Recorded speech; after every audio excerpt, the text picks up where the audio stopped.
आज हम आपके साथ एक और भयानक मामले पर नजर डालने जा रहे हैं। आज की पहली कहानी देवास की है। देवास के भोपाल रोड कॉलोनी वृंदावन धाम निवासी बलवीर सिंह ने बीएनपी थाने में फोन कर सूचना दी कि कॉलोनी के मकान नंबर 128 से बदबू आ रही है। उन्होंने बताया कि जिस कमरे से बदबू आ रही है, उस कमरे का दरवाजा पिछले 10 महीने से बंद है और बाहर से ताला लगा हुआ है।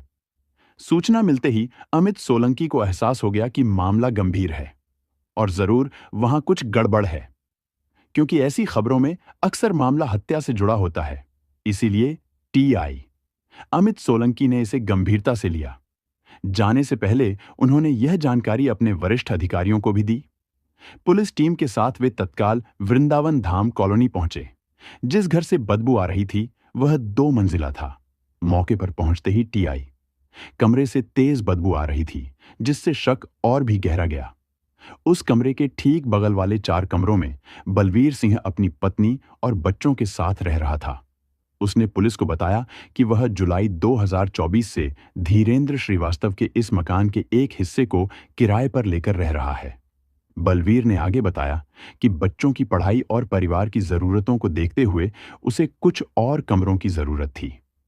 इसी वजह से उसने मकान मालिक धीरेन्द्र श्रीवास्तव से संपर्क किया और 2 कमरे किराए पर देने का अनुरोध किया, जो पिछले 10 महीने से बंद थे।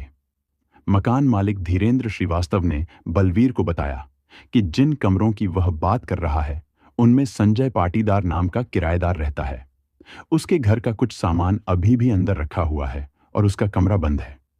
संजय पिछले कुछ महीनों से किराया नहीं दे रहा था और बार बार आने से बचने के बहाने बना रहा था।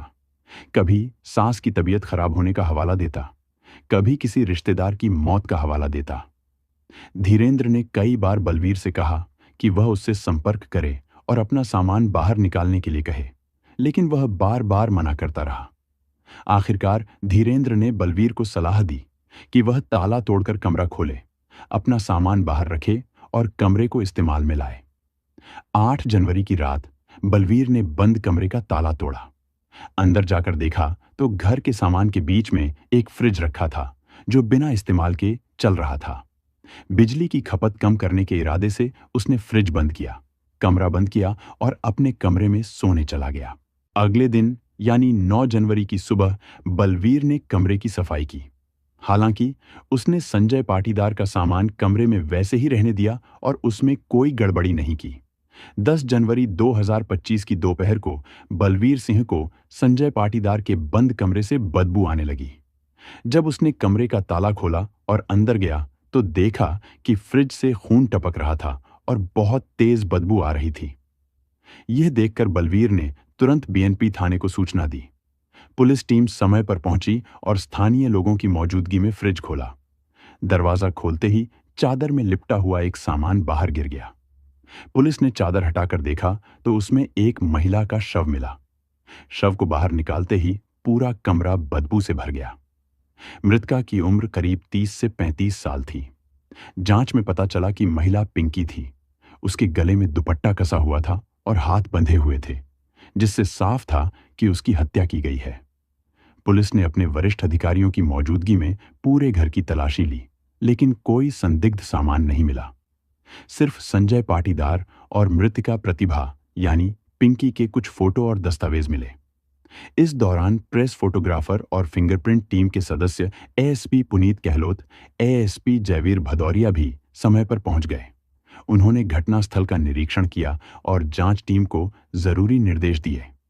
इसके बाद एएसपी पुनीत गहलोत वहां से लौट आए। लौटते ही पूरी वृंदावन कॉलोनी में खबर फैल गई कि एक महिला की हत्या कर दी गई है। थोड़ी ही देर में घटनास्थल पर बड़ी संख्या में लोग जमा हो गए।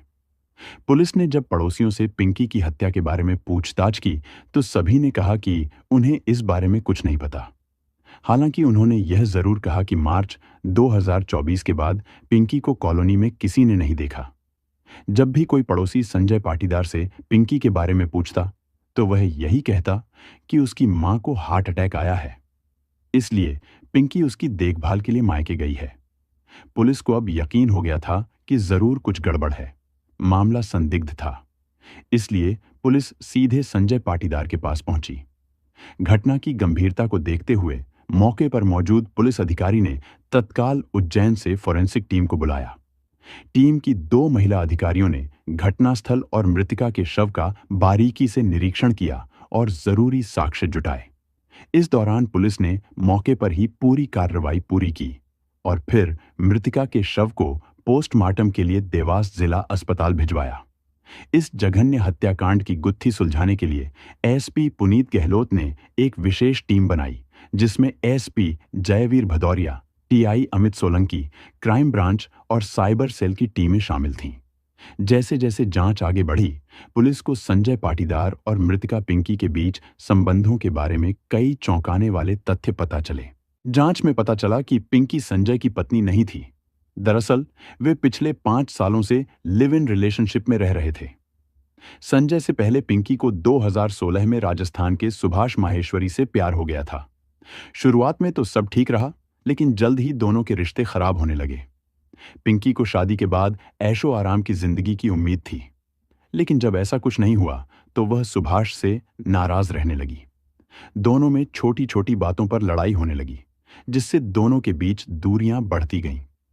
सुभाष ने रिश्ते को संभालने की काफी कोशिश की, लेकिन बात नहीं बनी। आखिरकार 2017 में दोनों अलग हो गए और पिंकी अपने गृहनगर उज्जैन लौट आई। उसे भी नहीं पता था कि पिंकी की जिंदगी किस मोड़ पर जाएगी, लेकिन इतना जरूर था कि वह बिना किसी रोक टोक के आजाद जिंदगी जीना चाहती थी। पति से अलग होने के बाद वह अपने मायके आ गई, लेकिन उसके परिवार, खासकर उसके पिता और भाई को उसका यह फैसला पसंद नहीं आया। पिंकी स्वभाव से जिद्दी थी। किसी की बात सुनने की बजाय वह अपनी मर्जी से काम करती थी। उसकी जिद और विद्रोही रवैये ने धीरे धीरे उसके और उसके परिवार के बीच दूरियां बढ़ा दी। आखिरकार उसके परिवार वाले उससे तंग आ गए और उसे पूरी तरह अलग हो गए। ऐसे में पिंकी ने उज्जैन में अपने घर के पास ही एक कमरा किराए पर ले लिया और वहीं रहने लगी। कुछ समय बाद उसकी मुलाकात संजय पाटीदार से हुई। धीरे धीरे दोनों के बीच नजदीकियां बढ़ती गईं और दोनों एक दूसरे को पसंद करने लगे। पिंकी को किसी सहारे की जरूरत थी और संजय पिंकी की खूबसूरती और स्टाइल से आकर्षित हुआ। जल्द ही दोनों साथ रहने लगे। पिंकी ने संजय को अपने पड़ोसियों से अपने पति के तौर पर मिलवाया। दरअसल दोनों लिव इन रिलेशनशिप में रह रहे थे। 10 जनवरी 2025 को जब पिंकी की पहचान महिला के तौर पर हुई, तो पुलिस के लिए सबसे बड़ी चुनौती संजय पाटीदार को जल्द से जल्द पकड़ना था। एसपी पुनीत गहलोत ने यह जिम्मेदारी एएसपी जयवीर भदौरिया को सौंपी।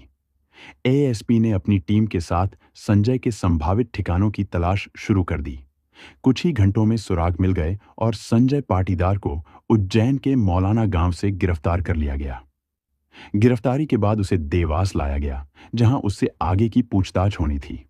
इस हत्या का राज खुलने के बाद सबसे पहले संजय पाटीदार को गिरफ्तार किया गया। उसे पूछताछ के लिए देवास के बैंक नोट प्रेस थाने लाया गया। शुरुआत में संजय ने पुलिस को गुमराह करने की कोशिश की, लेकिन जब पुलिस ने उस पर मनोवैज्ञानिक तरीके से दबाव बनाया और लगातार पूछताछ की, तो आखिरकार वह टूट गया। उसने कबूल किया कि 2 मार्च 2024 को उसने और उसके दोस्त विनोद डेवी ने पिंकी की हत्या की थी। हत्या के बाद उन्होंने शव को चादर में लपेटकर घर में फ्रिज में छिपा दिया था। पूछताछ में जो कारण सामने आया, वह लिव इन रिलेशनशिप में तनाव और टूटते रिश्तों की चौंकाने वाली कहानी थी। संजय पाटीदार मूल रूप से मध्य प्रदेश के उज्जैन जिले के मौलाना गांव के रहने वाले थे। जब वे किशोरावस्था में पहुंचे तो उनके माता पिता ने उनकी शादी कर दी। उनकी पत्नी उनके साथ उज्जैन में रहने लगी। कुछ समय में वे 2 बच्चों की मां बन गईं। संजय उज्जैन की एक अनाज मंडी में काम करते थे। उनका काम अच्छा चल रहा था। वे जो भी पैसा कमाते थे, उसमें से कुछ अपने पिता को भेज देते थे। कुछ समय बाद उन्होंने मंडी का काम छोड़ दिया और फ्रीगंज इलाके में मल्टी लेवल मार्केटिंग कंपनी का अपना ऑफिस खोल लिया। पिंकी भी उसी कंपनी में काम करती थी। यहीं पर उनकी पहली मुलाकात हुई। धीरे धीरे उनकी दोस्ती गहरी होती गई और यह दोस्ती प्यार में बदल गई।